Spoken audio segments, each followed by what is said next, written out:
This morning in the Atlanta airport, no one's missing a meal on Mac Wilburn's watch. With 11 restaurants to serve passengers, he's got dining for every destination. And it all started when Mac talked with First Horizon Bank about opening a franchise in the airport. Now it's open for business and cleared for takeoff. First Horizon Bank. Let's find a way. Go to firsthorizon.com/Mac.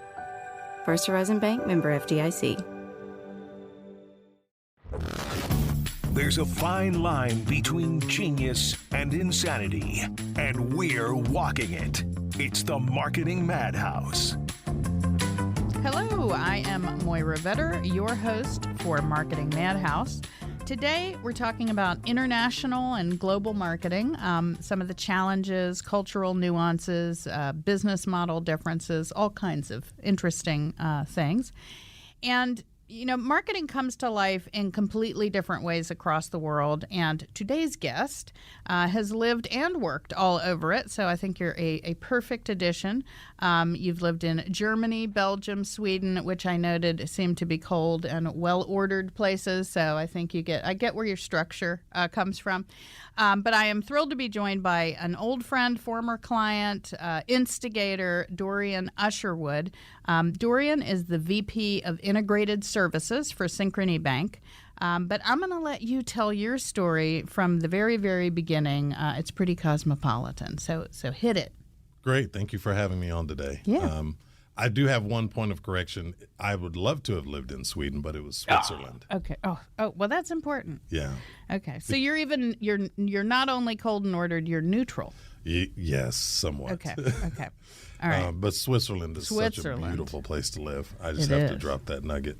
Mm-hmm. So in terms of background, you know, as a creative, I started as an artist. I grew up drawing on furniture around the house, much to my parents' chagrin. But unlike a lot of parents, they actually encouraged that. And they pushed me into situations where I could express my creativity. And so as I grew up, I was born in Germany, lived there for 7 years. Then we moved to the States for a year, then moved back to Europe, to England for 7 years, or 6.5. What was interesting is I continued that desire to express myself creatively. And so I really understood that there was a life beyond school when it came to art, when I started having conversations with people that were doing it for a living, and ultimately went to school for design, which is, again, not something that a lot of parents would have encouraged. Yeah. And got an opportunity to go to Carnegie Mellon University. And what was great about that experience is I was there the entire time with everyone else that got a 5 on their AP art exam. So it wasn't like you were a standout. It was like everyone was on an equal playing field. So you really had an opportunity to push yourself even harder, to be recognized. Okay, I have a question. I'm going to stop you in the middle of this. I have a question. I had a good friend and creative director that I worked with in the past, and he was a fine arts major initially, and you're talking about being in there with the best of the best. And it wasn't about expressing your vision. A lot of it was about technique and being able to understand distinctions and techniques. So some of the things that I think we're going to talk about, which is nuance, right, and appreciating different ways to accomplish things. Was that a part of your education? Yeah, so I was there for almost 3 years studying communication design. And then I got an internship during my second summer with the Software Engineering Institute, which was on Carnegie Mellon's campus. And they were doing work for the Department of Defense. And so my first opportunity to actually do an internship, I worked on doing user interface design for how our government does business with other governments around the world. And so I was a UI designer, and this is, early 1990, I think it was like 1993, 1994. Yeah. And so I got bitten by the job bug. And so I said, do I want to continue studying or do I want to make money? Yeah. And so I decided to make money. I continued my studies at Maryland Institute College of Art in design in Maryland, and then got a job at a newspaper doing web stuff. And the web was still very new then, in the 95 era. And throughout that experience, I was able to use what I learned during that time at Carnegie Mellon to step back and look at what the problem was. I think a lot of times it's easy to rush to a solution. And one of the things that Carnegie Mellon was really great at teaching us was to pause before you even pick up the tool. You don't know what tool you want to use to solve this problem until you really understand the problem and listen. And I think it's not the norm when it comes to, especially, I'm now 28 years of experience in, and so it would be very easy to go in and say, oh, I know what we should do. I think that's interesting, the point of making sure you understand the problem. And, I think this kind of ties into the international thing a little bit. My father was a Hungarian immigrant, and I think second was English was his third language. And so a big part of my upbringing was making sure I understood what was trying to be communicated. And I think that has always served me in marketing. I don't assume the words that have been told to me are true or accurate. And I'm digging to make sure I'm understanding the full context. And, that came from having a father who English was not his first language. So talk a little bit. So we're going to go down this rabbit hole of international marketing, global marketing, being a business and marketing person all over the world. But I want to start with the fun part, because we talk about there's a lot of genius here, but there's insanity in marketing and advertising.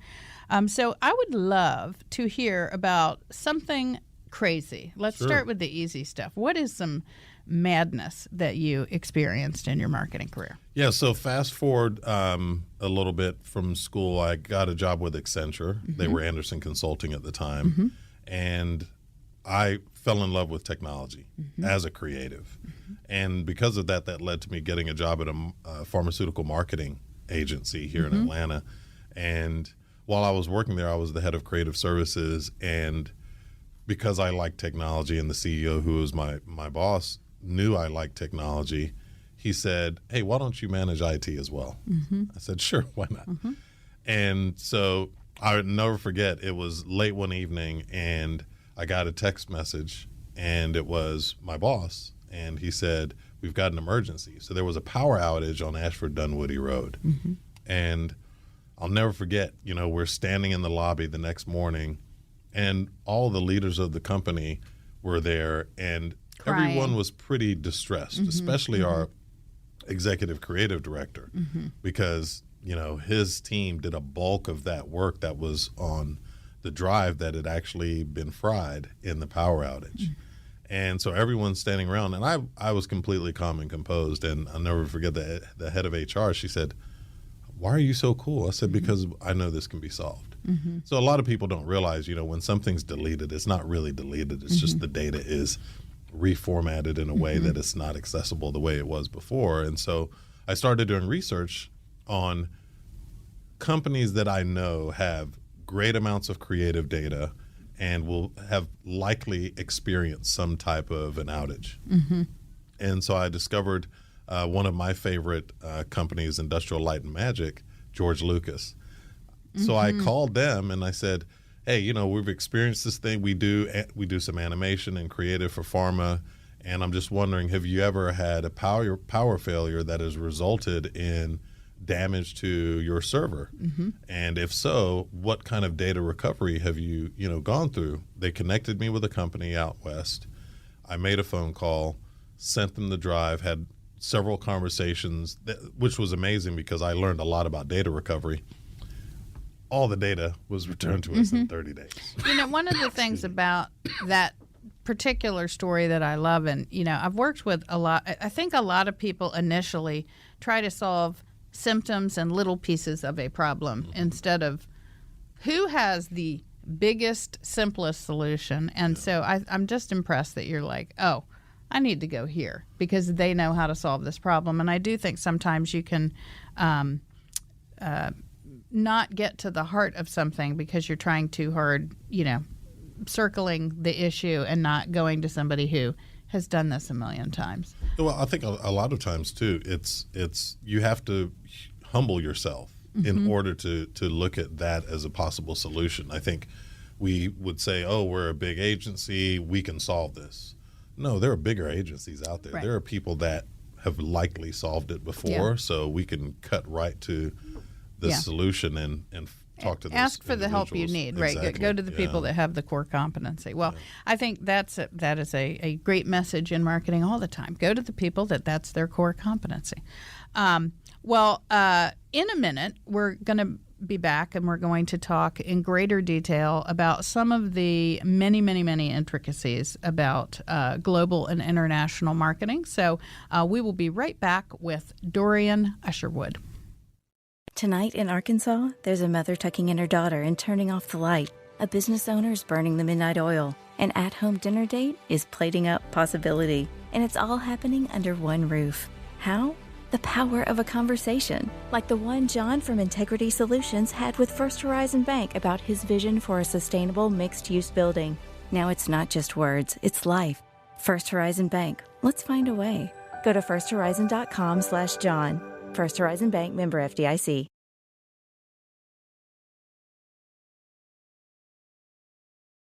We're back with the Marketing Madhouse and our guest, Dorian Usherwood. So let's talk about this globe-trotting business. You've been all over the world. And before we talk about marketing, I think there's a human piece of this, right? There's the cultural side of being in different places in the world, which I think impact how you message, how you connect with people, how you motivate people, which to me is what marketing is about. So we have lots of topics, and I just want to start kind of digging through them.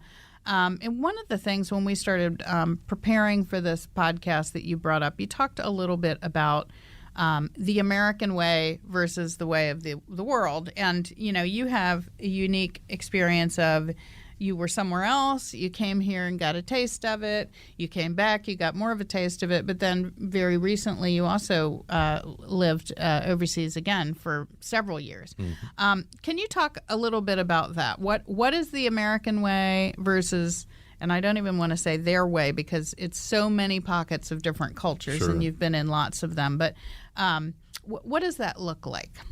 Yeah, so it's interesting having grown up overseas, during my adolescent years, and then coming over to the States in 1987, I traveled a little bit back and forth, right, for vacations or trips.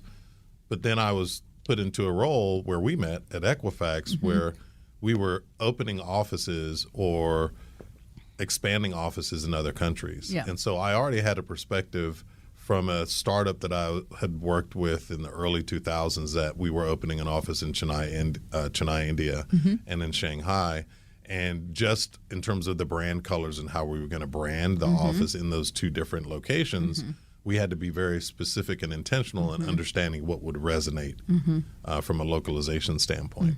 So I had that perspective, but then looking at where we were going to place other Equifax offices, my role was to really look at where were we going to be, and I looked at it not through the lens of, okay, we're a large American corporation and we're going to replicate what we have here, but I knew that we needed to understand who are the people, what is the culture in that location, what resonates with them. I think that's so important for us as Americans. I mean, when it comes to, we are a capitalist society.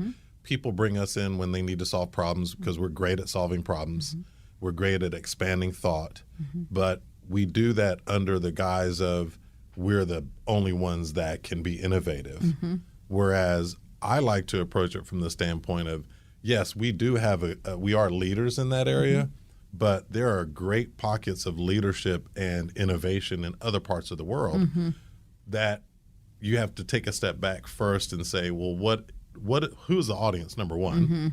So it's not about us pushing, it's about us pulling from them, right? And so it was really important for me in that Equifax role to talk to the people on the ground, to meet with the people. So I remember before I went to Costa Rica, I had several conversations with the folks in Costa Rica before I even went there to find out what resonates. We opened an office or we refurbished an office in Madrid. I didn't get to go there, but I was able to solve that by having conversations. And it was something as simple as bathroom signs. And what would resonate there versus what resonated here was completely different. And that was a great learning because it was down at that granular level. And so when we talk about business, and I recently, as you mentioned, lived in Belgium and Switzerland, it's really interesting, especially in Europe. And I've been to some parts of the Middle East, and I'll tell you, everywhere you go is different. And that's the beauty, I think, of Europe is, here in the States, I can drive from, Georgia to Alabama to Mississippi to Texas. Walmart, Zaxby's, McDonald's. Exactly. Yeah. And we all speak English. Yeah. Right? Now, there are some small cultural nuances based on the state.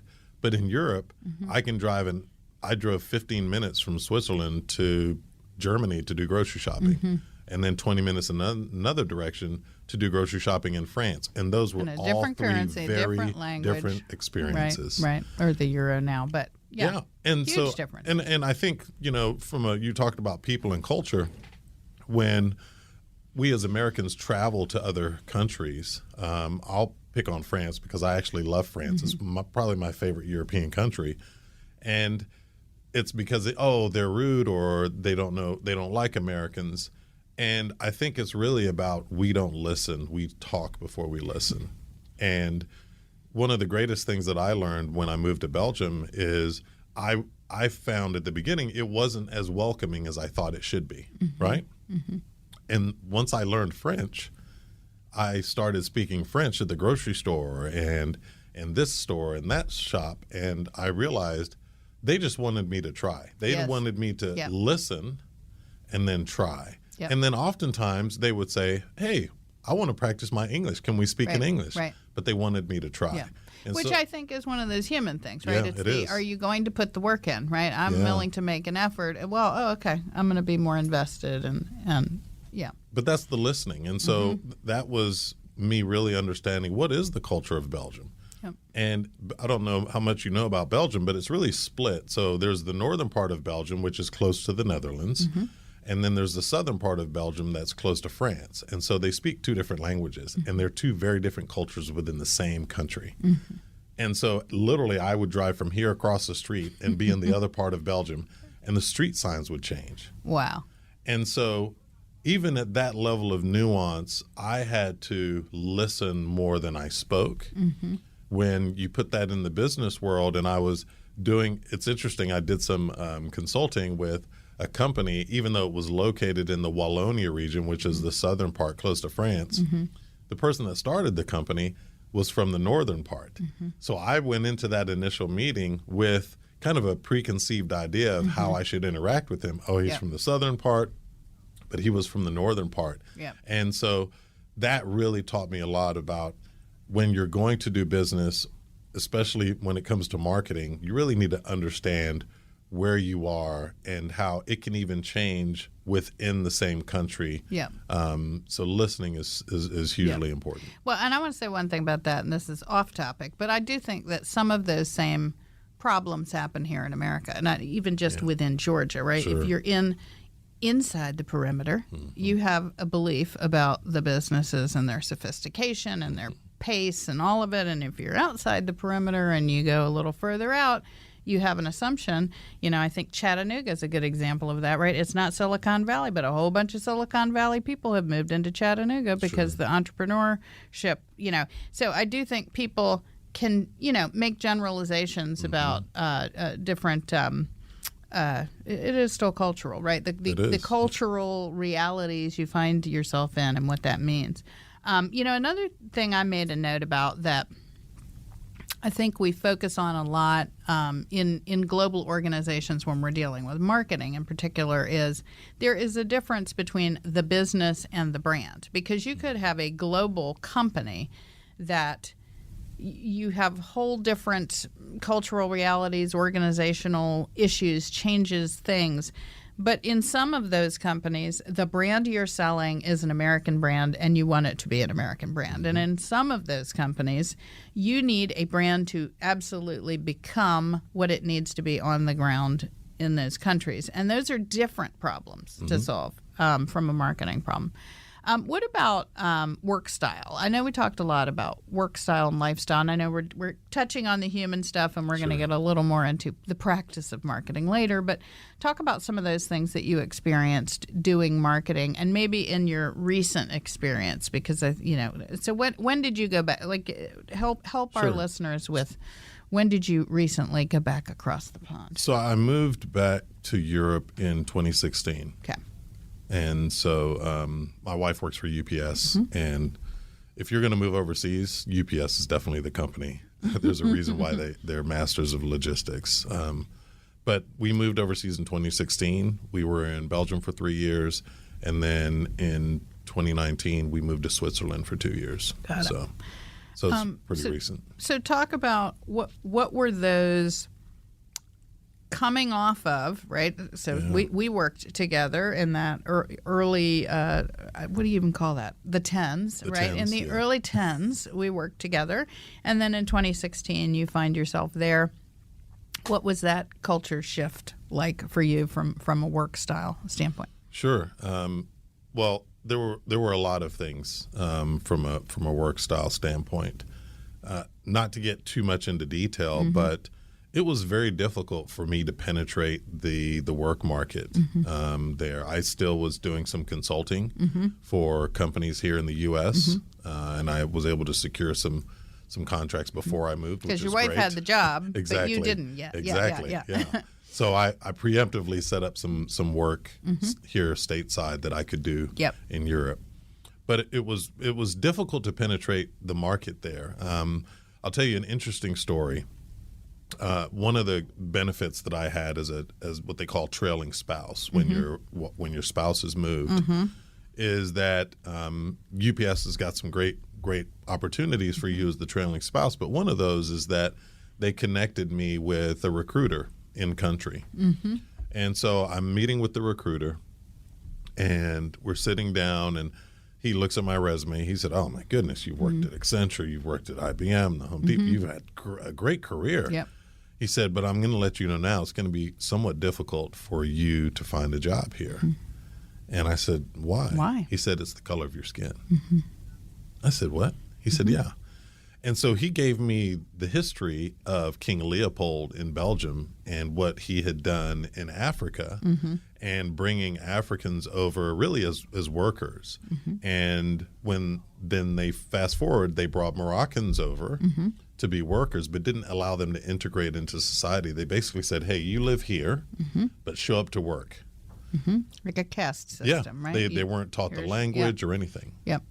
And so because of that, they created their own mini society within Belgium. And so traditional older Belgians associated crime and distrust with people with a brown skin, which was mind-blowing to me. And so I actually was very hurt by that. You know, I said, okay, here I am in Europe, and that's what one of the first things that I faced. Right.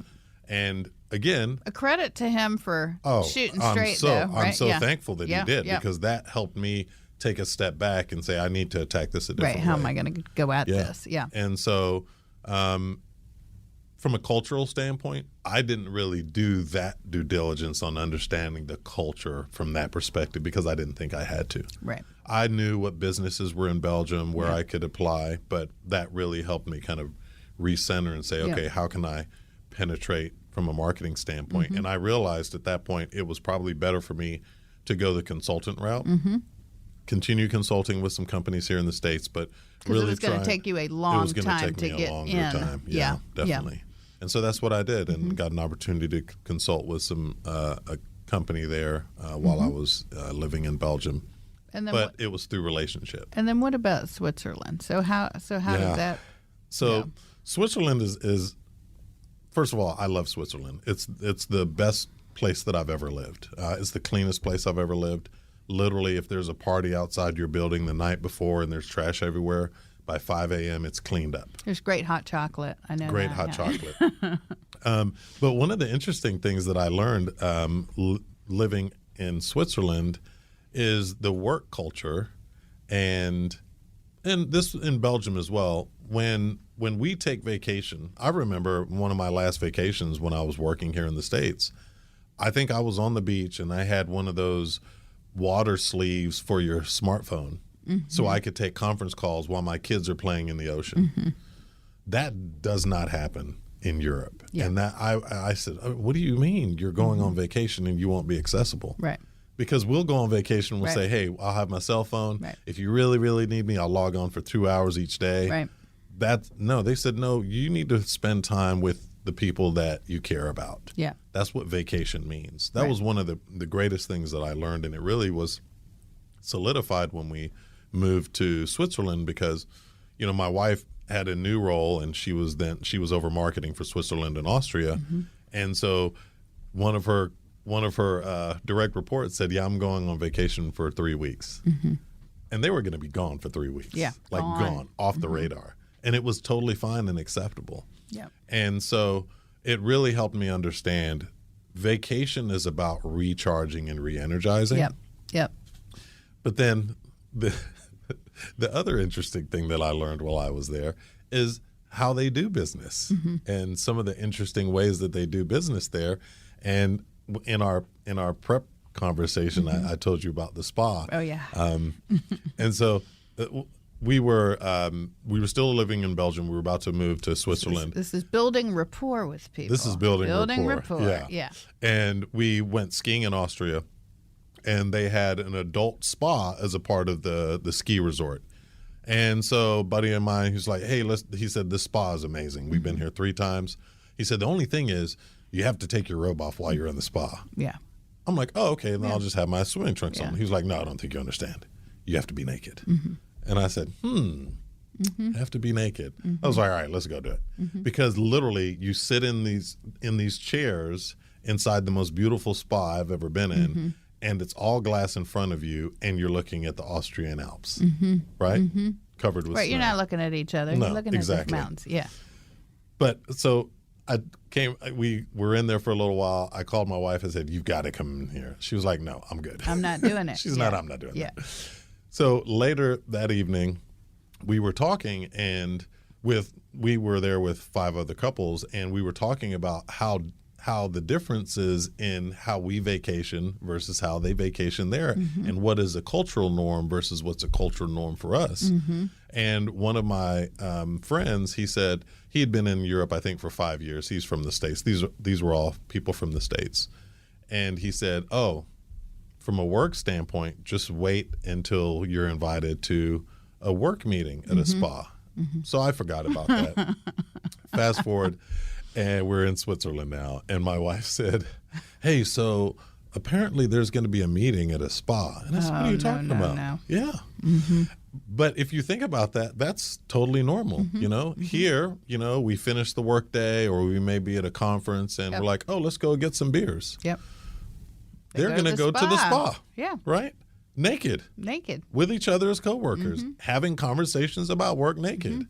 And to me, you know, for us as Americans, we're like, what are you talking about? You're going to sit with your coworkers naked? Yeah. But think about how the vulnerability. I was going to say trust building. I mean, come on, right? So you're sitting there with coworkers in your most natural form, and there's nothing to hide. And I love that. I didn't do that while I was working there. It would be an adjustment, but I would, because I did it in a social setting, but I would, you know, because it's all about knowing the person and getting to know them relationally. One of the benefits of living there is you meet people from all over the world, business individuals. Right. And so I was leading marketing for a small startup in Switzerland, and everyone on our whole leadership team was from another country, right? Our origin was from another country and different nationality. And when you listen to everyone's story about how they do business, even in their country, and how different it is. But one of the things that really stuck out to me is one of my colleagues from Germany, he said, you'll go to a business meeting and you won't talk about the work at all until maybe the last 10 minutes. It's all about, let's get to know each other as people. And I love that because I think we have a sense as Americans, let's just cut to the chase, right? If you think about just how we eat in restaurants, they're coming by every 5 seconds. Hey, can I help you? Do you need anything else? Do you need anything else? Because they want to free up the table for the next people. In Europe, it was wonderful. They said, you got the table for 2 hours. And they left you alone. Right. And that was, we know that there are conversations happening within that 2 hours that something great is going to come out of that. And so you look at business lunches, they were the same way. You're there to get to know each other and not rush to the next thing. Let's pause. And just to circle back to how we started talking about it, it's listening, right? It's listening and taking that pause, which I think is so important when it comes to marketing in general. But then when you're marketing in a local area that does not have the same bent that you do and those same presuppositions, listening and pausing is so important in really understanding who really is my target audience. It's not about, okay, let's just look at the data and see what's trending, but from a personal standpoint, who's the person that I'm speaking to? You know, I think it's interesting, you're talking a lot about the human side of it, which is so important. I'm always extremely passionate about that because I think we can boil marketing down to bits of data and little squares pushed through digital channels. But there is a human side of business, both the co-working, the creating of the things, but also then engaging with customers. Certainly if you're in the B2B world, right, it is a much more complex thing. And I don't think you can – I think for younger generations of marketers coming up, I think there is so much focus on the tools, the tactics, the programs that you use to push pieces of things places, and not enough focus on the human beings, right, that you're trying to build these relationships with. I see it a lot in the sales and marketing because sales and marketing lives together. And so you might have all your marketing that is digital, but you might have all your selling that is people, right, or a very heavily there's a helper, right? There's a sales engineer or, somebody who's really in there listening and fine-tuning and crafting a solution for somebody. Talk about that. So I want to get into the marketing part a little bit deeper. When you think about, some of the work you've talked about, so you talked about Equifax and you've talked about companies that, from an appearance standpoint, from a brand standpoint or a voice standpoint, what are some of the things that you think companies do poorly when they, and maybe this is not Equifax specifically, and we're going to touch on a little of it and then we'll come back in the next section. But, what are some things that you think companies need to do a better job of? When it comes to marketing internationally to a global audience, we talked a lot about it, really, is listening. But I think it's understanding what message you're trying to communicate and being comfortable with that message not necessarily representing how you would have done it in the States. Right. I think that's the biggest thing to remember because, again, we have our marketing messages. The teams have put everything together. We have all the talking points from our perspective. Yep. Is there a way, and maybe we'll go into this in the next section, but I'm going to tee you up and you can think about this for a minute. I think that data-driven marketing is such an emphasis right now, and I think that it is easy to find data about customers and consumption patterns and behaviors, but maybe not as much about those mores, those cultural norms, and so I'm kind of interested in how does a marketing team learn that side of the equation in addition to what their data and insights team tells them about customers. So chew on that for a minute, and we will be right back with Dorian Usherwood on Marketing Madhouse. A lifetime of hard work, children laughing in the kitchen, family photos on a restaurant wall, a legacy that lives on. It all comes from the power of a conversation, like the one Tommy Hall had with First Horizon Bank about taking over his father's Charleston-based restaurant business. Now the table is set for a whole new generation. First Horizon Bank. Let's find a way.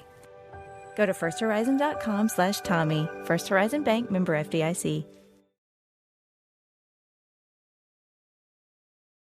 We're back with the Marketing Madhouse and our guest, Dorian Usherwood. And, we've talked a lot about the human equation, right? And how interesting and different it is in different parts of the world.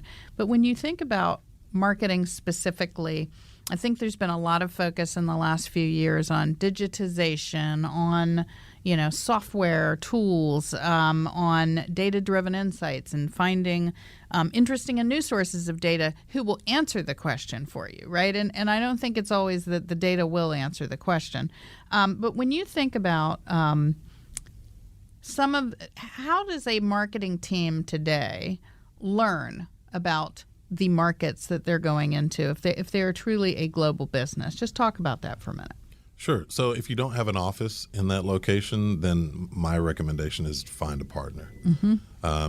Even at Equifax, when we were doing that work with the office in Madrid, initially I was a little taken aback because you remember we were doing that agency alignment initiative, and we were primarily looking at agencies that were U.S. based.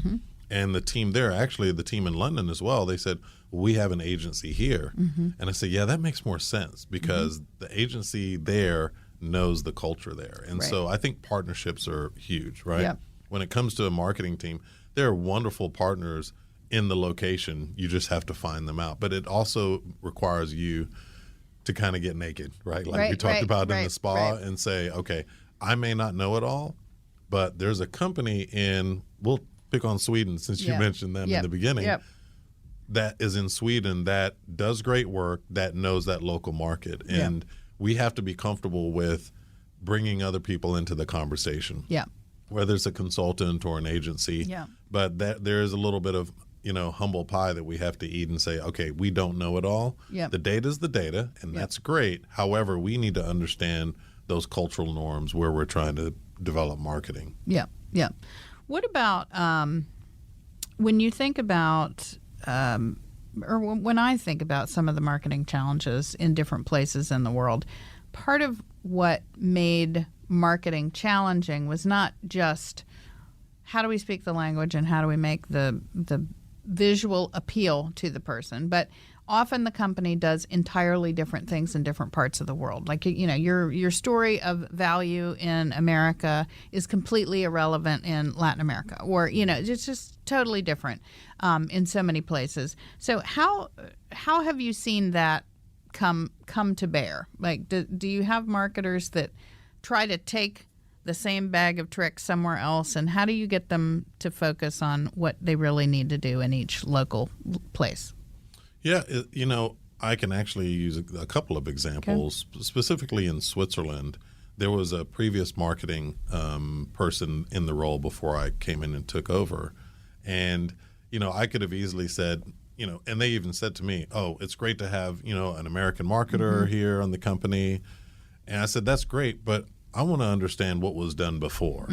Because the person that was here before, they were actually from here. And there was a junior person on the team that I spent a lot of time with trying to understand the local market, right? So, yeah, it's easy for me to say, hey, I'm going to bring my 26 years of experience, and I know how to make this happen. I wanted to take that step back because I had been there now almost 5 years, when I said, no, the better way is for me to actually understand what has been done before and what has been successful. And so I did a lot of research. One of the benefits of where we lived in Switzerland, we lived actually in a historic building that was on the campus of the Basel University College of Art and Design. So literally on the ground floor of our building was the design library. Oh, wow. And so there was a great opportunity for me to have access to great information of what had been done before and what resonates. And Art Basel, I don't know if you've ever been, but I'll tell you, Art Basel is great because it's about art, but art also in the form of marketing. So you have wonderful conversations with people that talk about marketing in a way that I had not heard, specific to Switzerland, right? And so if you know anything about Switzerland, everything is very exact and very precise. Yes. But what's interesting is their marketing, they're very creative in the way that they market their products and services. So again, I had to repeat it, but it goes back to listening and that pause. Well, and stories. I mean, everybody talks about marketing stories, and again, it shouldn't be the story of the company. It should be the story of this audience and this local market with you, right? Yeah. And that is very different in different places. But I think the other thing that I learned there is they are probably somewhat challenged as well in, being European marketers in understanding what may resonate in the U.S. Right. And so I shared with you earlier that there was a commercial, an ad campaign that I saw in Europe, and if that was played in the States, I mean, there would be all Riot kinds of streets. uproar. 100%, right? Yep. But there was no uproar, right? Because that was appropriate for Switzerland and their understanding. So I had to change the way that I looked at that commercial because, my wife and I looked at the TV and we're like, oh my gosh, did you see that? Right. And then a few days later, or maybe a couple of weeks later, we saw an actual billboard replicating the same commercial. But they, now from a creative standpoint and a messaging standpoint, it was beautiful and it was on target. However, from my American eyes, I thought it was all out of bounds. So I think it goes both ways, right? Yeah. But again, their focus really is their local market, right? Unless they're going to open an office in the U.S. Yeah. As much as I want to go on for like 3 more hours because you've been lots of places and have lots of great stories, and I get to hear the stories offline, which is even better. I have a very quick final question for you, and that is, when we look at sort of leading marketing firms, the best ones don't just have a great product or a good product brand. They have a strong employer brand, and they are corporate citizens. They have a bigger idea of where they fit. Is there any company that you think does a good job with all 3 or 2 of them, or who do you think is a really upstanding corporate citizen kind of company? Yeah. So if I look at I can't say just a marketing specific company, but the company where I work right now, Synchrony, and I'm not here speaking on behalf of the company. I have to, say that disclaimer. From an employee brand standpoint, I've never worked in an organization or have been close to an organization that does it as well as they do. It's literally outstanding. And you feel it whenever you walk into one of the buildings. I had an opportunity to go to the corporate office in Stamford a couple of weeks ago. And, we are a remote friendly company, hybrid company, or you can be in office. They let you choose, which is phenomenal. And I think that opportunity speaks very well of we care about the people. And you get to choose how you want to work. Do you want to work in office, remote, or hybrid? And you feel that consistently, like you said, you're in Connecticut versus here in Georgia. And so I go into the office once a month here in Atlanta. It's about 15 minutes from where I live. And it's great because when you walk in the office, there is continuity to when you get back on screen with your colleagues. So from an employee standpoint, fantastic. And that definitely spills over to the community. The way that we touch the community and invest in the community, I think, again, I've never seen it at another company the way that Synchrony does it. So I'm grateful that I've had this opportunity to experience that because I think it really helps me understand and solidifies what's important to me. Right. While I was away from big corporate for 5 years living in Europe, something that really became important to me was my family and people. And the access that I had to my family was greater than I had ever had. And we, of course, had that access in a beautiful part of the world. But coming back, I wanted to make sure that a culture that I re-entered from a work culture standpoint, that family and time with people that you love and care about was paramount. And it is where I am right now. And then the community, the people around you, the community around you. I think a lot of companies, you may have a wonderful year and a fantastic quarter, but if the community in which you live and breathe is not impacted by that, I think you've missed the ball. Totally. Well, I could not agree more. Obviously, we do a lot of work at my company to make sure we are all, together and feel it. And you used the word family. I was raised in a family business. I think there is a way that you conduct yourself when you feel something deeper with the people that you work with. Well, I cannot thank you enough for joining me, Dorian Usherwood. It was wonderful to visit with you to talk about the the crazy wide world of marketing.